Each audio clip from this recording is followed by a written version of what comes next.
What's up, everybody? It's your boy Tru Element 78 in the building with Your one and only reigning, defending Mondo Lucha Hall of Famer, the X-Man, Xavier Mustafa. And you can call me the one-eyed narcissist. I am the infamous one, the natural, Chris Black. the Cyclops Chris Black. And today is a very special episode of Saturday Night Slamcasters for you guys. Obviously, you're here on the YouTube page. Be sure to subscribe to us wherever you get your podcast from. But today we are here to discuss the re-debut of the XFL, the first XFL games played since 2001. But we are not alone today. We have a special sports analyst on the show with us today. I'm going to go ahead and allow him to introduce himself.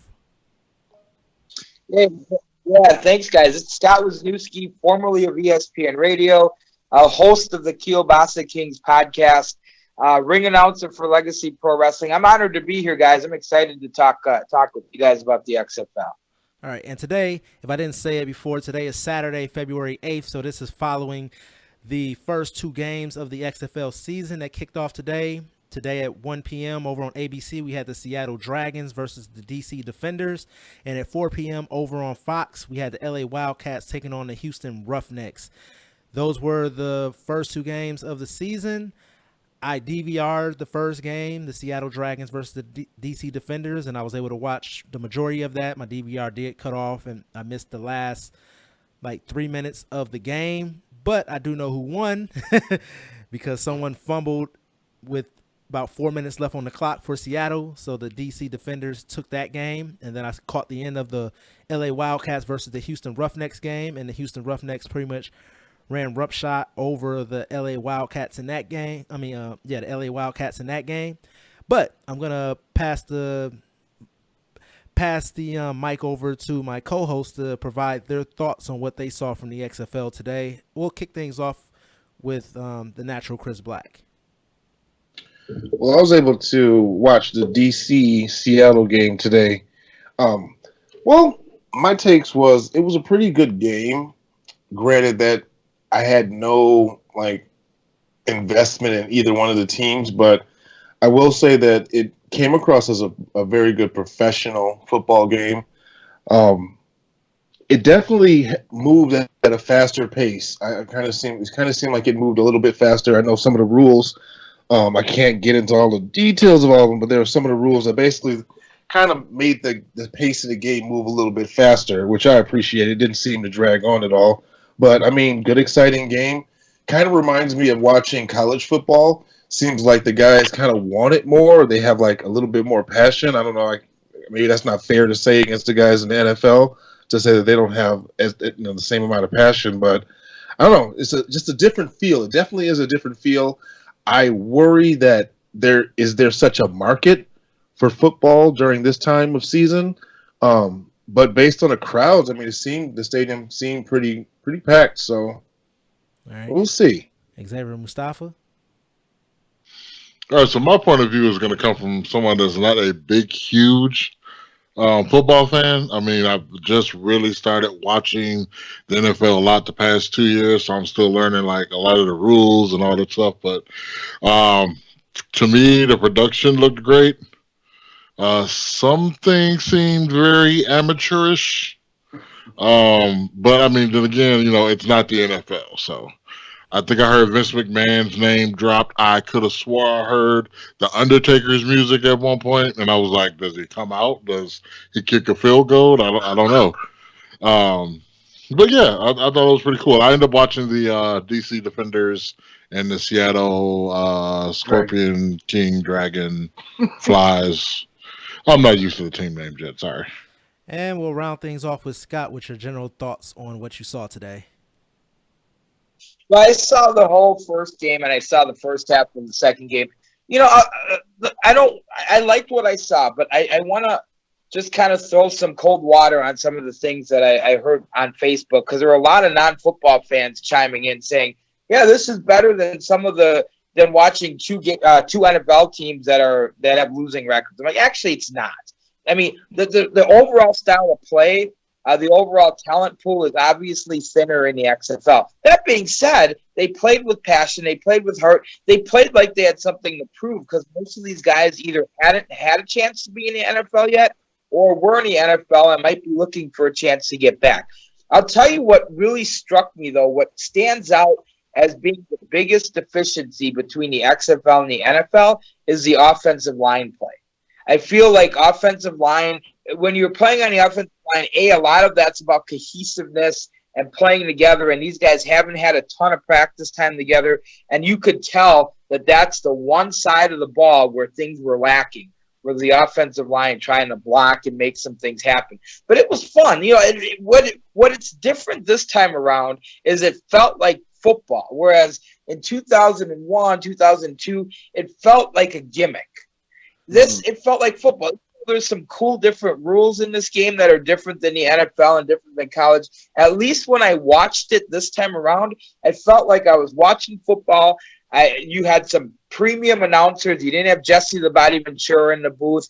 You had some guys who have some real broadcasting chops. The production was great. I love the interviewing guys on the sideline after a penalty or after a touchdown, in the game, in live emotions as they happen.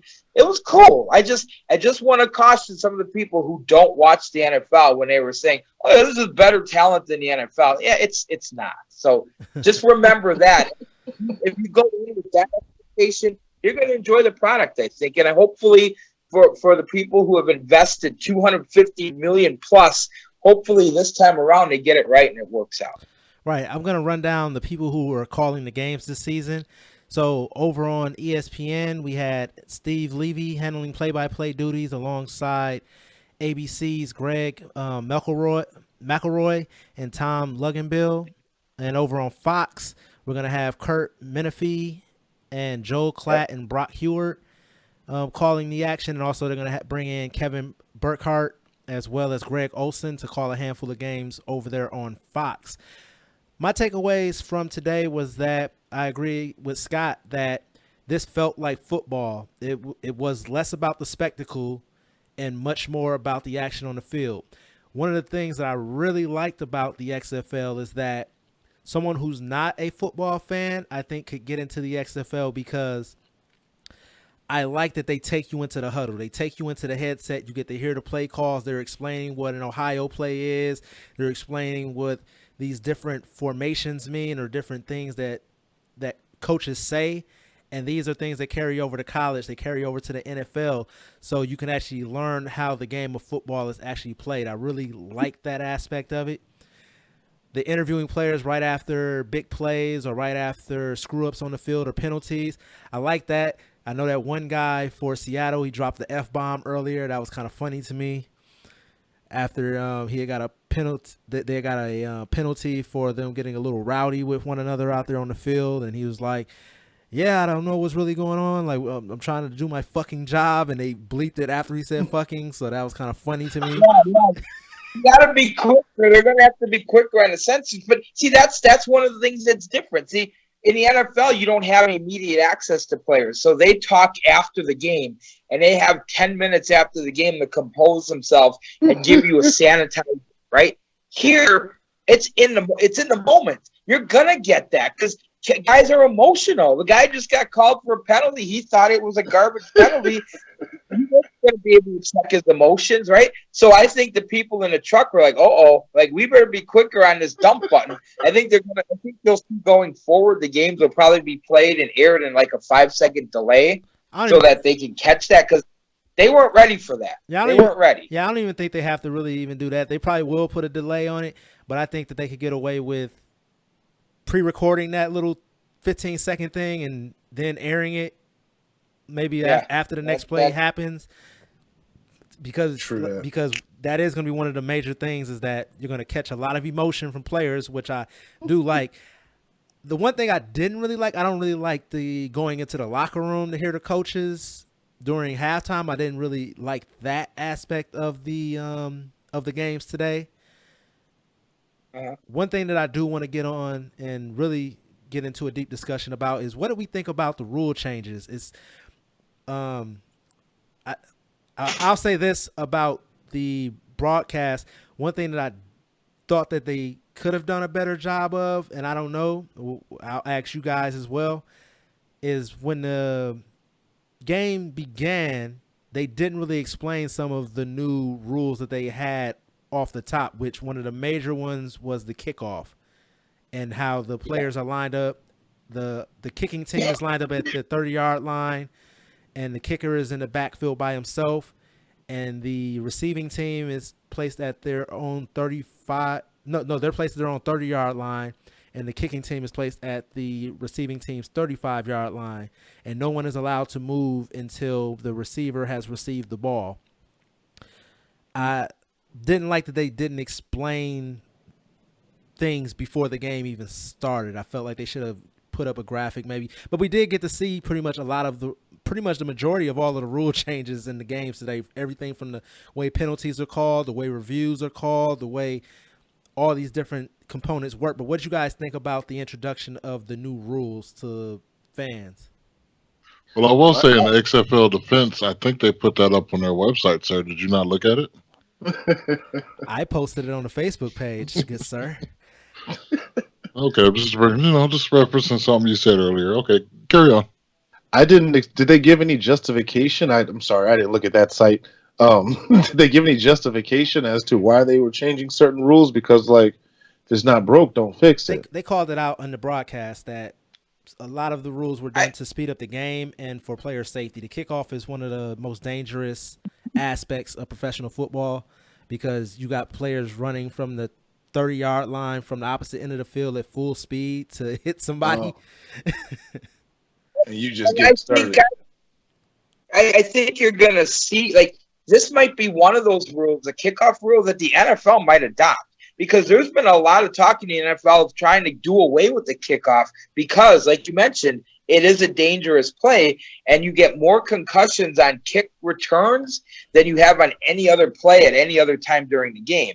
So that's why they changed the kickoff rule. The one rule we didn't see today yet because we didn't have an overtime game is the way they're going to do their overtime, and it's kind of unique.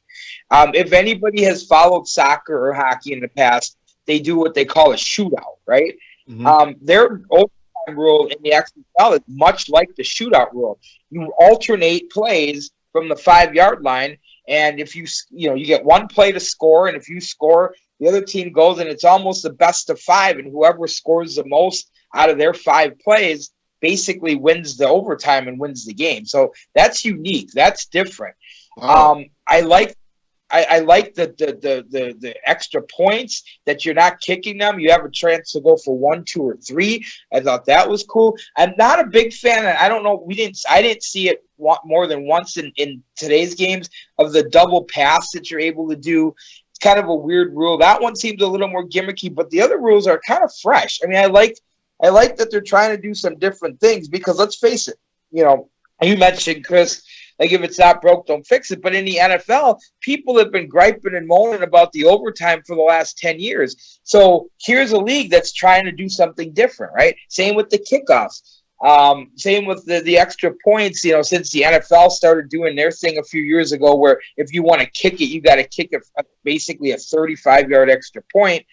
It's just kind of cool that they're trying to do some different things. And don't be surprised if the NFL doesn't adopt things that look a little like this in the next 5 years. So maybe in one case, they might be a little more revolutionary than they were the first time around. Yeah, and another thing that I took away was I like how the XFL is doing it this time around, where the first time around they acted like they were going to eliminate the NFL, that they were going to replace the NFL. This time, it seems like they're working alongside the NFL. They're showing NFL footage. They're openly talking about players who were on practice squads or came from NFL teams prior, or maybe they had a tryout and didn't make it, but now they're here in the XFL. So I think that from what I saw today, I feel like the XFL has a much, much, much higher chance of getting a second season. And I know last year in 2019 we had the AAF. And that folded. I don't even think they even finished the season before that folded. And like, I didn't really watch too much of that. I saw a couple of games when it was on, but I felt like the XFL had, for us talking on our podcast about how little hype there really felt about the XFL, watching it today, it felt like that kind of helped in their favor because it didn't set an expectation for anybody. people were able to watch the games and enjoy them for what they were and really take in what they were seeing. So, any thoughts on that? I half expected to see like half empty stadiums, to be totally honest with you, due to like the lack of build. What kind of stadium were they in today? College 'Cause I football couldn't. stadiums. It was a college football stadium. Okay. Well, one was a college stadium. The other one was a Major League Soccer stadium, which holds less than. So, for example, in Washington, if they were playing where the Redskins play, that stadium holds 75,000. The MLS stadium they played in holds about 35. So it's nice because 35. If you had 35,000 playing in a 78. Sitting in a 78,000 seat stadium, it would look empty, right?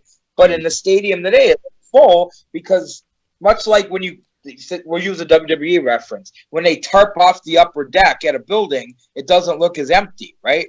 So they're playing in smaller stadiums, but they still had great crowds. I mean, and you're right, Chris. I didn't know how they were going to draw because there was a lot of there's just a lot of not a lot of hype about it. But what I think is going to help them, so they had good crowds, their time slot. So they've got some real good network partners in Fox and ABC, ESPN. They're playing in the afternoons on Saturdays and Sundays, where if you remember the XFL last time tried to play on Saturday nights. Who's watching at Saturday nights, especially in spring when it starts to get warm and nice out, right? So they've got better time slots. They've got better broadcast partners. And by the way, ESPN and Fox are two of the biggest broadcast partners for the NFL. So they certainly know how to produce football games. I think all these things are going to help them as they try to, have a successful year one and hopefully have more seasons to follow. Now tomorrow, go ahead, Chris Black. It's almost as if WWE is taking kind of like the AEW formula. We don't want to replace the NFL. We're just offering an alternative. And it's not, and I don't even feel like it's even an alternative because they're not even running at the same time. We're giving you more football because that's one thing that everyone pretty much knows. Like sports fans are sports fans, especially when it comes to football. And I think the XFL also has a good chance of drawing these crowds because the places they chose to place these teams are big football towns or places that have lost their teams like St. Louis. So now they've given St. Louis a new football team. So when they play in St. Louis, I think that's going to be a very interesting crowd to see that shows up there. Now we were talking about half empty arenas. I think that tomorrow, Sunday, on Fox, you guys might not be hearing this until today on Sunday, but that Tampa Bay and New York Guardians game, I think that's going to be where you kind of see the half-empty arenas because if I'm not mistaken, I believe New York, they're playing in MetLife Stadium, which is where the NFL team plays there. And when they go to Tampa Bay, they're going to be playing where the Buccaneers play as well. So those are going to be huge football arenas. But one thing that I can also say is about the presentation is that the NFL, like I'll just make up kind of numbers here, but the NFL, I like the way the XFL had the mic, the crowd mic'd. In the NFL, it feels like if the announcers are on 100%, they have the crowd on 30% and maybe the action on the field at like 10%. The XFL, I felt like they had the mix that maybe the announcers are 100% volume and the crowd was at like 60% volume. So it came through on the television. You could hear the energy. You could feel the energy in the arena. And I think that also helped with the broadcast today to make the games a little bit more enjoyable. Yeah, I was saying I could hear like the quarterback guy yelling out plays like really, really clearly. I was like, okay, this is weird. Because usually in the NFL, you'll hear a faint hint of something. But yeah, it was like clear as day. Scott, I got a question for you. So you've been watching sports for a long time, and my colleagues can chime in as well. What do you think is going to be like? I don't even know how to word this question. What's going to keep the XFL for not failing like the other arena football leagues and all the other ones that have tried in the past? Well, I think a couple things that will help them if football fans watch and they feel like they're watching football. And that's like I said today, I felt like I was watching football. Yeah, it wasn't the NFL, but it wasn't garbage either, right? So that's going to help. Two, the other thing that's going to help them succeed, if they want to succeed, is they're going to need to, as they expand out, because right now the league owns all these teams. There isn't an individual owner, okay? Because of that, the league really can't make money off of owners and owners' rights, but that will be the next step. If this becomes successful, not only can they sell ownership of these teams, but they can expand to other markets. You talked about markets that lost their football team. Well, how about a market like Oakland or a market like San Diego? So the chance to expand is going to be there, but they have to be smart and not expand too fast. The other thing that's going to help them is when you're the number one, there's a target on your back. The NFL just turned 100, but you know how it is. Anytime you're the old dog or you're the veteran or you're the thing that's been around the longest, there's also going to be some people who don't like you, right? For whatever reason. There's people who have their reasons for not loving the NFL, even though they'll continue to watch it. I think that that little element is going to help the XFL. And the other piece of it that they started doing this year that they didn't do the first time around, there's XFL fantasy football.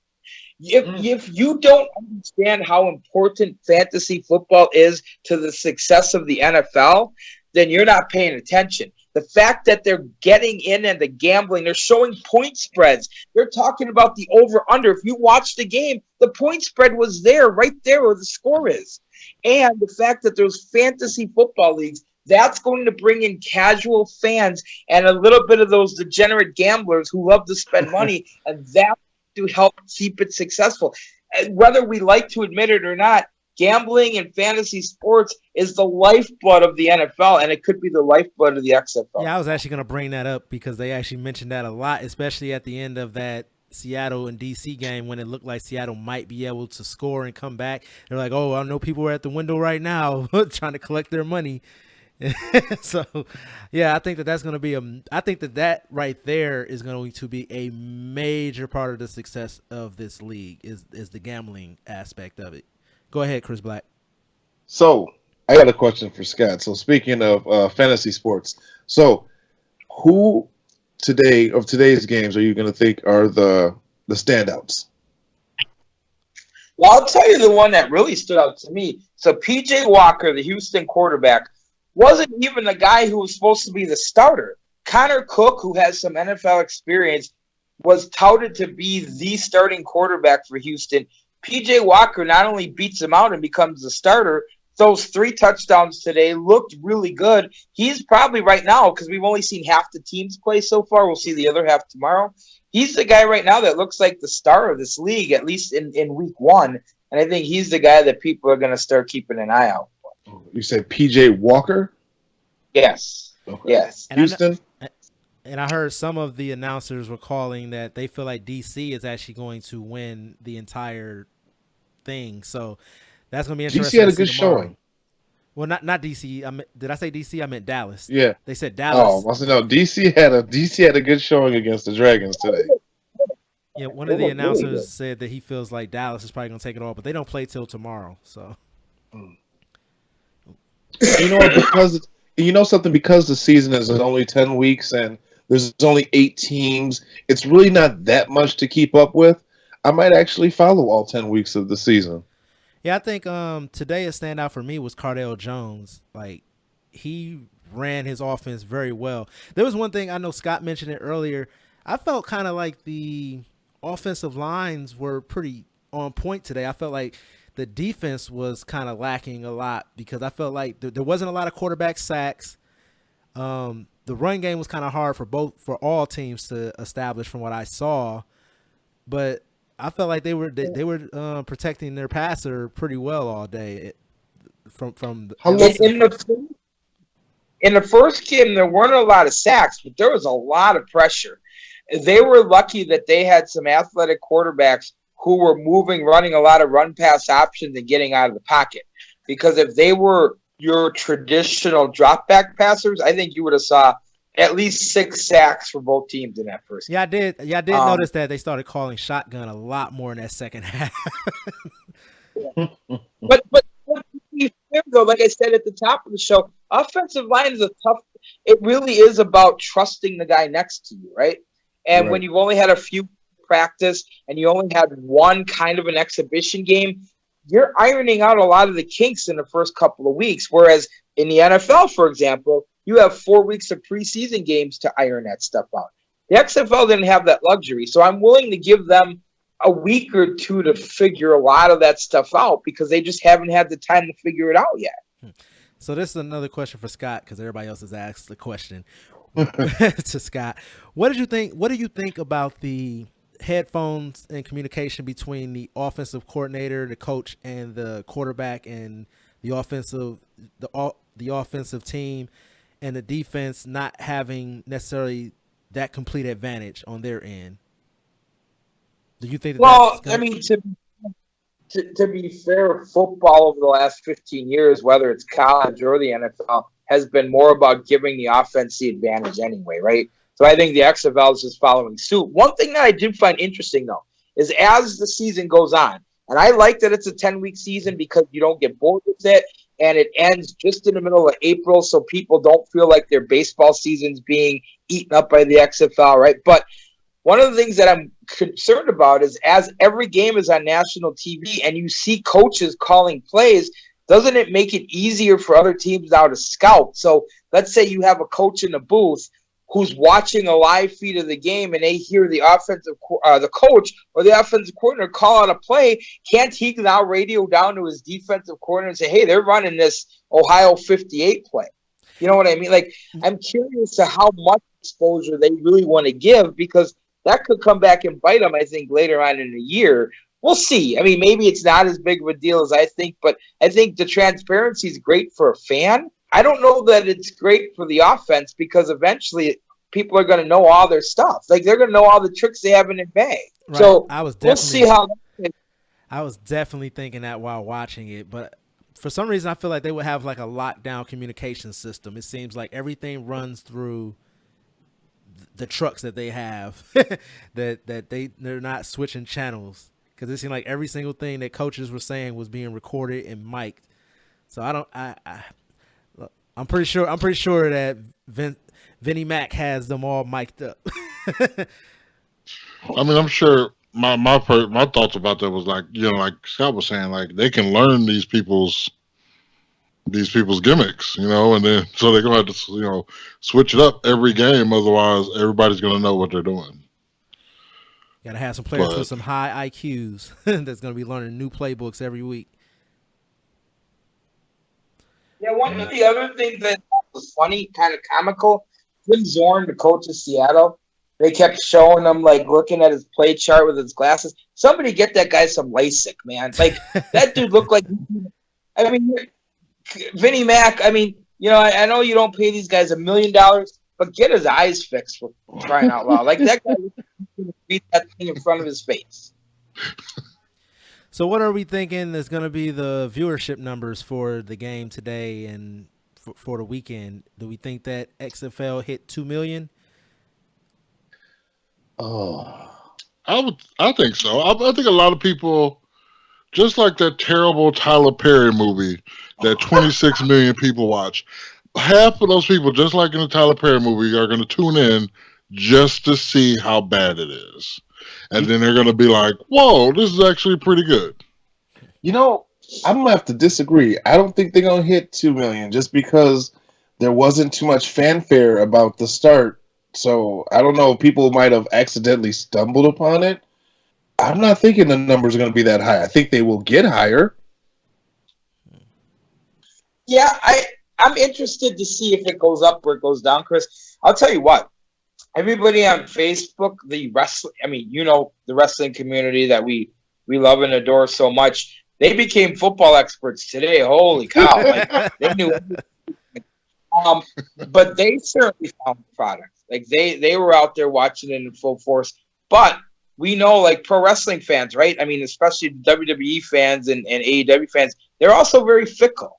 I mean, they can drop you in a heartbeat. I always go back to the Monday Night Wars when both shows were pulling in, 3s and 4s, and they had 7 million viewers, and now all of a sudden Raw gets 2 million. Where's the other 5 million wrestling fans? Where'd they go, right?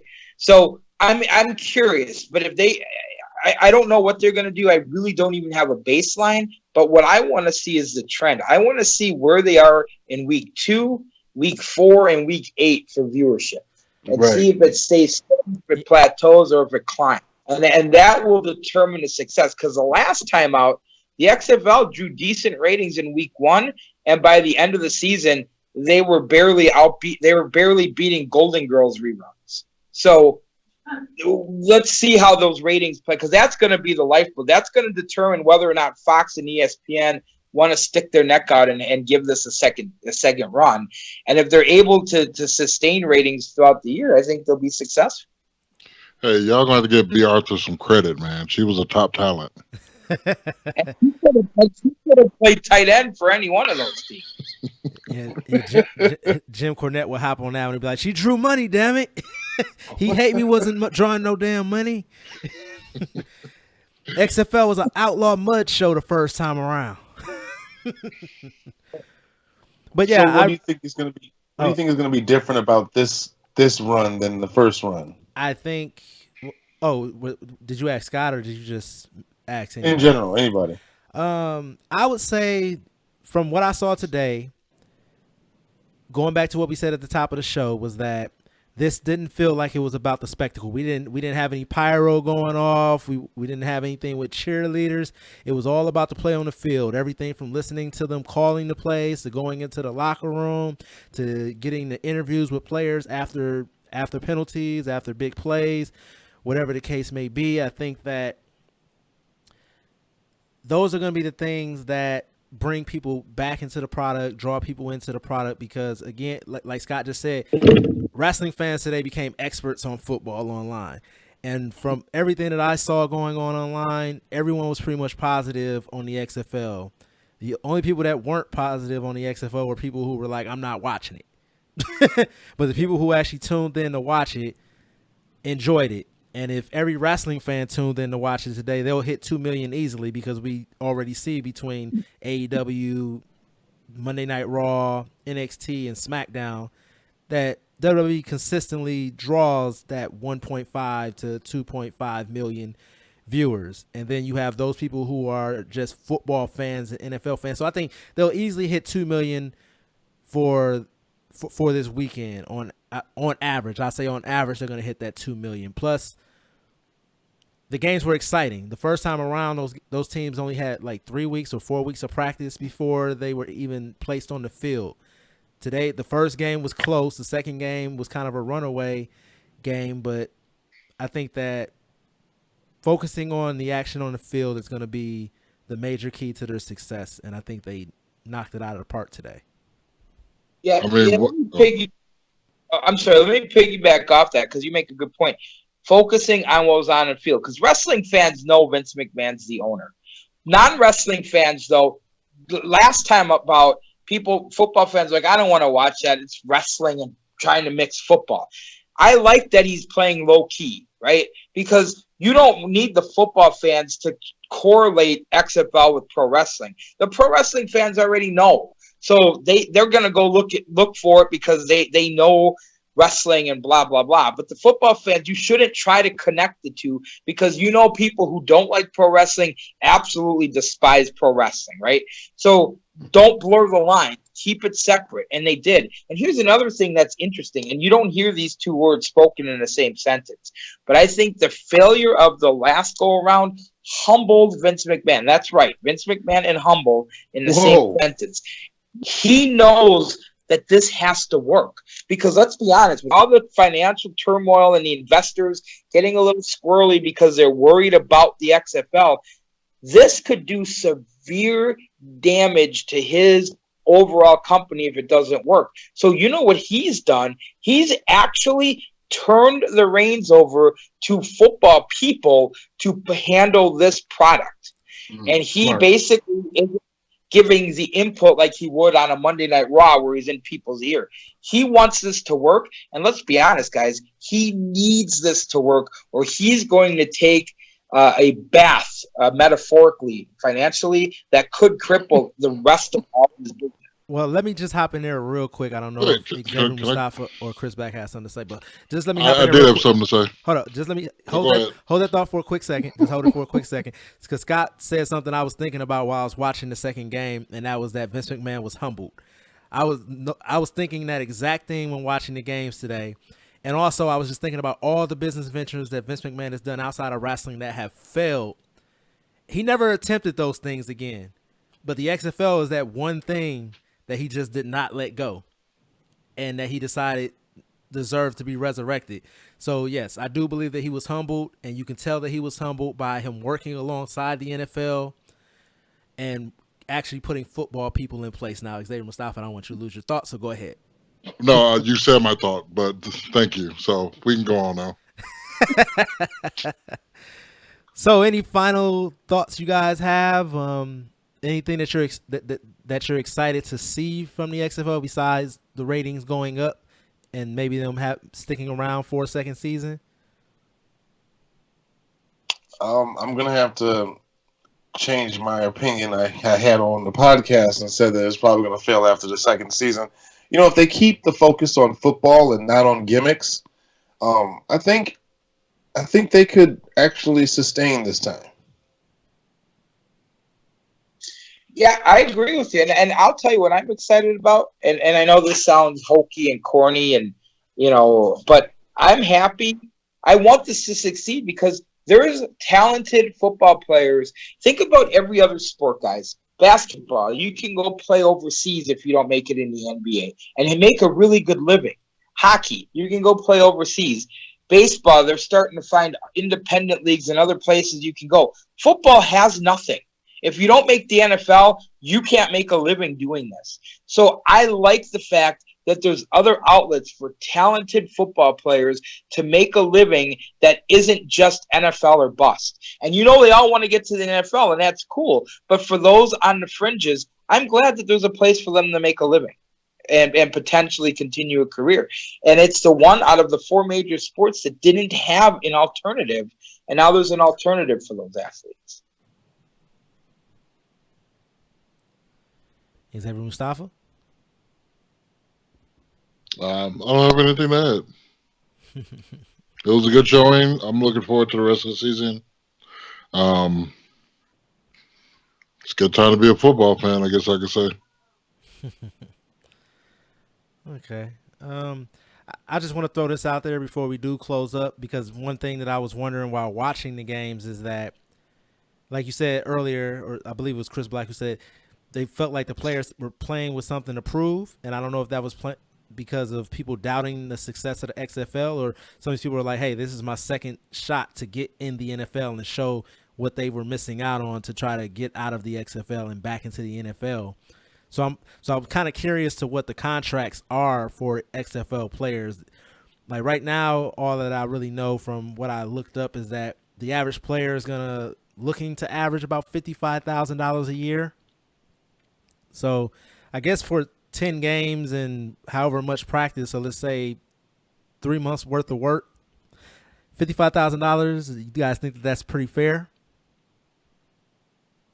Sure. It's like, at this stage, it's huge, right? It's pretty much an NXT contract. It's 3 months of work to go out there, do your best, and hopefully get scouted by the NFL. Right. I'd say it's pretty fair. Yeah, and are these guys, by the way, are the guys able to get endorsements, their own personal endorsements? That I don't know. Yes, but those endorsements will come based on performance and how many eyes actually see them, right? So there's a chance for those endorsements, and that's why you said how hungry they look. I think they do, and you know what it reminds me of? Did any of you guys ever see the movie The Replacements with Keanu Reeves? Yes, long time ago, but yes. Okay, so it's kind of like that, right? Those are strike replacement players who were on the fringes of the sport, and they seem to play with a little bit more livelihood and passion than the guys they were replacing. I think that's what you saw today. Guys who really want one more shot or a first crack at the NFL and to be stars. They're hungry, and that is going to be the catalyst for them to make this a success, and they're in on the ground floor. They're laying the groundwork. They're the guys that can make this thing something huge. And if it's 10 years from now and the XFL is still a thing, you can look at this first crop of players and say, these guys are the reason that this thing became successful. And they know that. That's why you saw that hunger and you saw that passion in their eyes today. And I hope that continues. And from an article that I found from Sports Illustrated released back in October, they were saying that the standard XFL contract, they get paid $1,040 per week, but if they win the game, they can earn up to a maximum of about $5,000 per game. Per week. While the NFL league minimum salary is $495,000. And also, it's reported that the XFL contracts state that they can leave for the NFL after the championship game in April. So, I guess they're on a 1-year contract. The NFL is a $1 billion business too, right? So obviously it's but isn't that cool too? I forgot to mention that. Isn't that cool? I heard that again today. If you win, you get a $5,000 bonus. Like, so again, hunger, right? And passion. In the NFL, win or lose, you get the same paycheck every week. It's almost like the old wrestling territories where, if the winning, the TV announcers like, hey, he wins, he gets the winner's end of the purse. But this is that in real life, right? You win the game, got that incentive to get that extra $5,000. That means there's 10 weeks. That's an extra $50,000 you can put in your pocket. That's pretty cool. I'm gonna throw this out there. I think that from what I just read in that Sports Illustrated article and what I just let everybody know on the podcast, I think that's a great college model. Imagine if that's how they did the college model, how we talk about college players should get paid. That it was, the standard is the $55,000. Just say that covers your schooling. But when you win games in college, then you'll get this bonus check that is basically a stipend. This is your play money because you won the game. We're going to give you. Well, that's a whole nother can of worms. We could talk for a whole nother podcast about college athletes, college sports, the scam that it is, and whether or not they should get paid. But I think we'd be here all midnight if we open up that can. Right. But yeah, that was just a thought I had about while reading that. I think that I think it's a good model. Like you said, NFL players are going to get paid, win, lose, draw, whatever. So who really cares? But you got to keep your nose to the ground and keep grinding and try to win as many games as possible to maximize your income. You got to kill what you eat. Basically, you earn everything in the XFL, and I wouldn't expect anything less from Vince McMahon because he always says nobody deserves anything. You earn it. So, yeah, I enjoyed it today. Anybody else have any closing thoughts they want to give? So does the XFL become the farm system outside of colleges for the NFL? That was a discussion earlier that I was talking about somebody on Facebook. They kind of acted like they was, I don't know, offended that I said that, but I'm like, that's what it's going to be. It is the NXT of the NFL. Okay. It could be that. If they show sustained success and they're able to develop players, if the NFL sees that players get better from game 1 to game 10, they'd be foolish to not want to make that their farm system, right? I mean, right. Now the funny thing is going to be when they go to the NFL and they got to adapt to those rules that they had in college. Hey, I got to give kudos to those referees out there today. Like, I don't want to – they were the unsung heroes as well. Like, you got to think about a lot of these players, they did come from college football and grow up playing football their entire lives, but a lot of these referees were also coming from that same background and to have to adapt to these new rules and make the right calls. Like, I thought the officiating today was awesome. Like, there were a couple – plays where it's like, oh, I hope they get that one right. Well, I'm going to say this about officials in general, because I know the NFL officials have taken a lot of heat over the last 3, 4, 5 years. But let me tell you something about what's changed about all sports. Athletes every year are bigger, faster, and stronger than they were the year before and the year before that. If you're standing on that field and things are going in full speed, I mean, we get to watch replay after replay on super high def and 4K televisions where we all think now we're as good as every official that's out there. But man, when you see it in live in full speed, man, that job ain't easy. It really isn't. But it's easy to critique it because, again, technology is way better than in any time than 10 years ago when we used to watch games on TV. So I think referees in all sports kind of get a bad rap because technology gets better and athletes get faster, and it's just so hard to catch it all in real time. But I liked hearing the conferences by these referees and talking about penalties when it happened. It was kind of a cool pulling back the curtain and listening to referees talk to each other, which, again, you don't see that in any other sport. Right. Right. So, yeah, and I also like the idea of there are no coach challenges. Everything comes from the booth. So every play is pretty much being reviewed so that they are making sure that every single call is correct on the field because they don't want to have that controversy. So that'd be my closing thought. I like what I saw today. I think that they've set up a very efficient system, and I look forward to seeing where the season goes over the next remaining 9 weeks. Anything else from anybody? Nope. All right. So, Scott, you want to give them your social media and everything where they can find you? Yeah. I mean, you can find me on Facebook, Scott L. Wisniewski. You can find me on Twitter, Scott Wisniewski2. So drop the I and add a 2. The Kielbasa Kings Sports Extravaganza, the Ross Family Matters broadcast. Not safe for work, that one. So make sure you're in the right. And, of course, you can see me at wrestling shows all over the place, including Legacy Pro Wrestling, the best wrestling around. I'm around, man. I mean, I'm on the fringes of everything, so you can find me. All right. And Xavier Mustafa, I'm going to move over to you and let you give out your social media, but I'll also let you give your church announcement, your shameless plug, your last push for the Legacy Pro show. I'm pretty sure I'm going to have this up on Sunday, so for tonight, we'll say.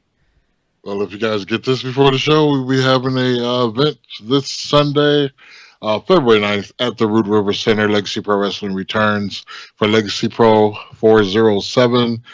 In the main event, we're going to have Andrew Armani defending his Legacy Pro Heavyweight Championship against Brown Sugar.